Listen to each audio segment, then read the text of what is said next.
All right, everybody. This is with me last article for the day, and this is from yesterday. So, just want to say good afternoon, everybody. I forgot to say that. This is Lincoln Kenobi here, and this is going to be our last.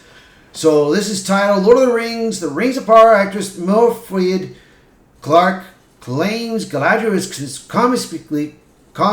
cosmically connected to Sauron.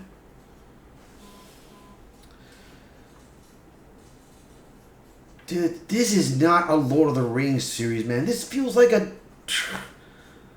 I mean, one article that I read, they're trying to make it look like that Sauron is the good guy.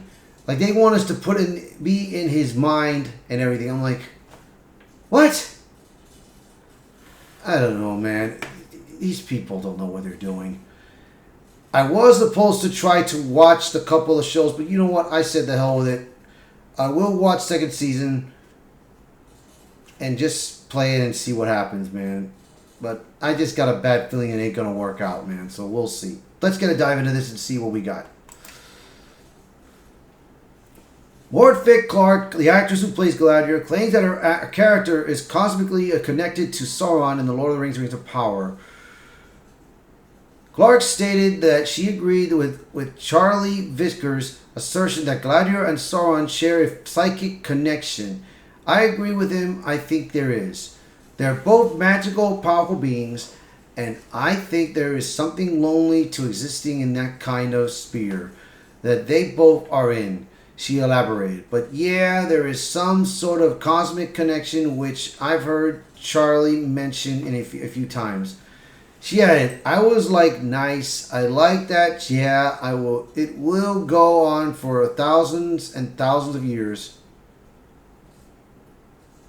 Vickers, who's played Sauron at San Diego Comic-Con in July 16th of this theory, I think they're connected, not by proximity, then by their psychic. He explained they're higher beings, so I'm sure it runs deeper than being in the same place together. I think the fact that when she turns him down at the end of season 1, it pisses him off quite a bit. I'd be lying if I said there wasn't a part of him that thinks, I can get her, I can get to join me. Clark expected on the connection, telling the outlet, it's terrible to have misjudged someone as Galadriel did with him. So I think that also kind of binds her to him, because she doesn't make mistakes like that. And he'll forever be the person who deceived her and tricked her, she asserted. Sam Hazeldine, who plays Alda in Season 2, also commented on the relationship between Galadriel and Sauron. I think there's something really interesting about the fact that even though she knows now that Halbrand is Sauron, there's a sense of loss there. She sort of has a hole where Halbrand once was, even though she was deceived. It was really kind of twisted and dark and interesting.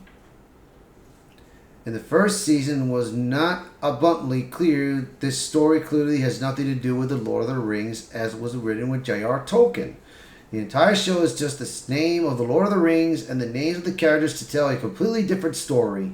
In Tolkien's Legendarium, Galadriel is not deceived by Sauron, and she certainly has no romantic feelings for him, or even a cosmic connection to him. She is married to Celeborn, and the two have a daughter, Galadriel. So yeah, what the hell is going on?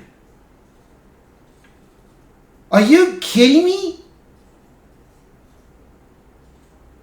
So is this why they're going to do a season 3? And they're going to finally bring Celeborn in this to have him fall in love with Galadriel to try to make things right? Give me a damn break, man. Principal Tolkien explained to Unfinished Tales, The Lost Lord of Middle-earth, that a note from his father, J.R.R. Tolkien, stated, Sauron endeavored to keep distinct to his two sides, enemy and tempter. When he came among the Noldor, he adopted a species fair form of a kind of simulated anticipation of the latter Istia, and a fair name Artano, Highsmith, or Alendil, meaning one who is devoted to the service of the Vala Alud in the Rings of Power. 287, the name that Sauron gave to himself at this time was Anator, the Lord of Gifts. But that name is not mentioned here. The note goes on to say that Galadriel was not deceived, saying that this Alendil was not in the train of Alul in Valinor, but this is not decisive,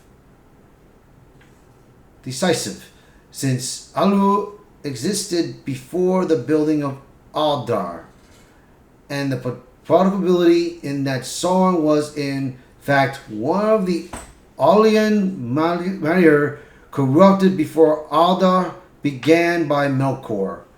Elsewhere in Unfinished Tales, Tolkien wrote, he perceived at once that Galadriel would be this chief advisory and obstacle, and he endeavored therefore to placate her, bearing her scorn with outward patience and courtesy.